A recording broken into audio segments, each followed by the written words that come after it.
লাফ দিয়ে ঘুম থেকে উঠে চট করে ফ্রেশ হয়ে দৌড়ে এসে লাইন ধরলাম।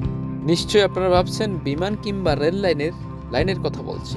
এটা হচ্ছে সেই লাইন যেখান থেকে আপনি পণ্য ক্রয় করতে হলে লাইনে দাঁড়াতে হয়। চকলেটে মোড়ানো চকস্টিক খুবই জনপ্রিয় এবং খুবই টেস্টি। চকস্টিকের জন্য আপনাকে লাইনে দাঁড়াতে হবে সকাল 7টা থেকে। ওদের নিজস্ব এজেন্সির দ্বারা পরিচালিত করা হয়। ওদের মধ্যে আমি একজন।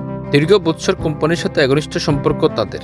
তারা একে অপরের খুব সহযোগী এবং খুব ভালো বন্ধু। প্রতিদিন এভাবে আড্ডা জমে এবং কি তারা খোঁজ গল্পে মেতে উঠে উপরের খোঁজ খবর। পণ্যগুলো প্রথমে তাদের, পরে আমাদের। কোম্পানি তাদেরকে প্রাধান্য দেয় বেশি। সকাল সকাল ছোট ছোট কাজগুলো নিয়ে খুবই ব্যস্ত ছিলাম, তাই কফি খাওয়া হয়নি। তাই চলে আসলাম এখন কফি খেতে। আমি বাইরে অনেক ধরনের কফি খাই, কিন্তু নিজের হাতে তৈরি করতে কফি আমি স্বাচ্ছন্দ্য বোধ করি। এটা আমি তৃপ্তির সাথে পান করে থাকি, যেটা বাইরেগুলোতে আমি একদমই পাই না। প্রতিদিন সময় পেলে আমি নিজের কফি নিজেই তৈরি করে থাকি। কফি আমার সারাদিনের ক্লান্তি দূর করে এবং ভালো একটা সাপোর্ট দেয়।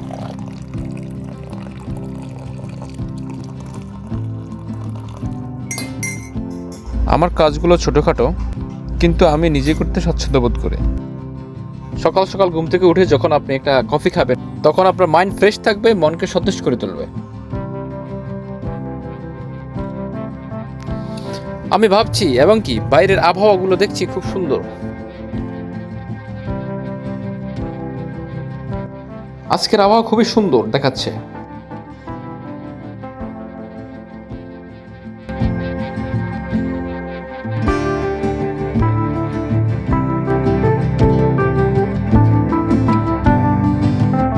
এখানে প্রাকৃতিক দৃশ্যগুলো আপনার নজর কাটবে নিমেষেই, আটকে যাবে আপনার চোখ।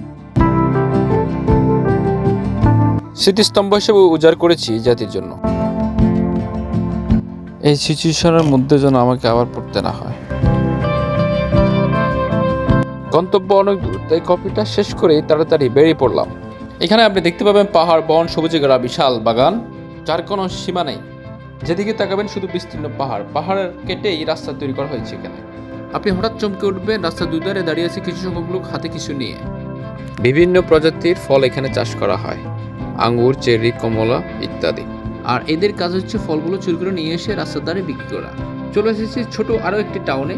এখানে অনেকগুলো বাঙালির প্রবাসীর দোকান আছে। এখানে দোকানগুলো সকাল 6টা থেকে সন্ধ্যা 6টা পর্যন্ত খোলা থাকে, এরপরে বন্ধ করে দেওয়া হয়, কারণ এখানে কোনো নিরাপত্তা ব্যবস্থা নাই। এই জায়গাটা আসলে আমার কাছে মনে হয় সুইজারল্যান্ডের একটা অংশে আমি দেখতে পাচ্ছি। খুব সুন্দর প্রাকৃতিক ঘেরা, রং বেরঙের পাহাড়। এই পাহাড়গুলো শীতের সময় বরফে ঢাকা থাকে, তখন 0 ডিগ্রিতে নেমে আসে তাপমাত্রা। এটা হচ্ছে একটা ওয়াইন স্টোর। যে ফ্রুটগুলো আমরা খেয়ে থাকি, ওটার এক অংশ দিয়ে ওয়াইন তৈরি করা হয়।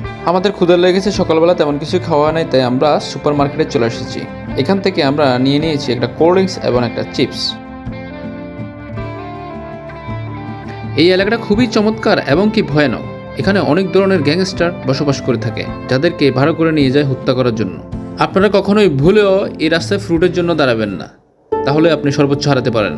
পৃথিবীর মধ্যে প্রাকৃতিক সৌন্দর্যের সেরা দ্বিতীয় স্থানে আছে দক্ষিণ আফ্রিকা। নেই কোনো হোটেল, নেই কোনো রেস্টুরেন্ট, ক্ষুধায় কাতর আমি শুধু চিপস আর একটা কোল্ড ড্রিঙ্কস খেয়ে ক্ষুধা নিবারণ করার চেষ্টা করছি। রাস্তার দুই পাশে পাহাড়, এক পাহাড়ের জন্য অন্যটি দেখা যাচ্ছে। দেখতে হলে আপনাকে অনেক দূর যেতে হবে। আর হচ্ছে বিস্তৃত ফ্রুটের বাগান। ইউরোপ সহ এশিয়ার বিভিন্ন দেশে রপ্তানি করা হয় এই ফ্রুটগুলো। এখানের বাড়িগুলো দেখতে পাবেন সুন্দর পরিপাটি এবং কি সাজানো গুছানো। ফার্ম এলাকার মধ্যে বাড়িগুলো খুবই চমৎকার, খুবই অসাধারণ লাগে, কেননা চারপাশে ফলের বাগান, পাহাড়ে ঘেরা, মাঝখানে এই বাড়ি। দুপুর গড়িয়ে বিকেল, বিকেল গড়িয়ে সন্ধ্যার পথে আমরা। শেষ হচ্ছে না পথ, জীবনের মতো গন্তব্যহীন। ক্যাপটাউন থেকে এই রাস্তা দিয়ে পিটোরিয়া এবং কি জোবক যাওয়া আসা করা যায়।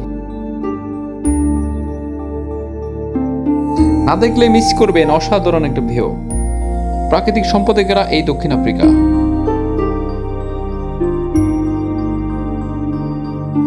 এখানে বসবাসরত একজন প্রবাসী বিশিষ্ট ব্যবসায়ী, যার সাথে আমাদের সাথে পথে দেখা, তাকে আমরা দুলাভাই বলে সম্বোধন করে থাকি। সে আমাদেরকে দেখে হঠাৎ দাঁড়িয়ে যায়।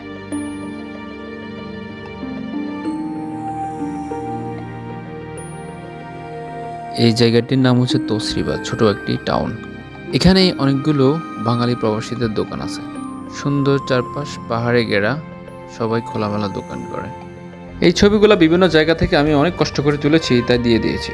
আশা করি আপনারা লাইক, কমেন্ট, শেয়ার করতে ভুলবেন না। আপনাদের মতামত অবশ্যই জানাবেন।